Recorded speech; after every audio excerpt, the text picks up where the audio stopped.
Четворица се повредени, од кој еден потешко во тешката сообраќајна несреќа која се случила синоќа на магистралниот пат Штип-Велес помеѓу Кривидол и Кадрифаково, информираат од полицијата.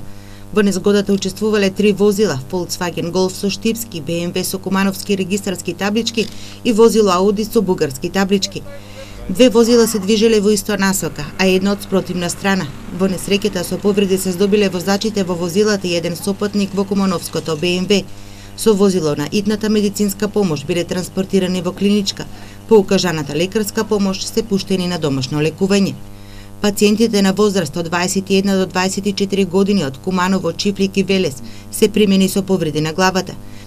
Прегледани се од хирург и мастиофасцијален хирург, но по укажаната лекарска помош одбиле да бидат хоспитализирани и се пуштени на домашно лекување, информираше портпаролот на клиничка болница во Штип Марина Шуманска. Полициска екипа на Светиниколската полиција изврши увид на местото на несреќата. Причината е голема материјална штета, но за среќа нема сериозни последици. Истрагата на надлежните треба да ги утврди причините за несреќата што се случила на оваа критична делница со времен режим на сообраќај 1 час пред полноќ.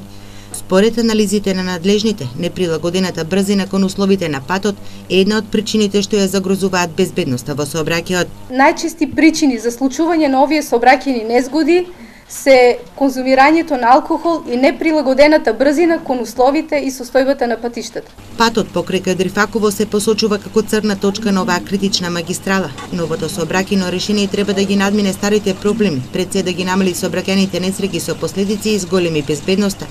Оваа година на оваа делница, поточно кај Кадрифаково, во сообраќајни несреќи загинаа 2 лица. Во март загина 63 годишен скопјанец, а овој месец и 75 годишна скопјанка.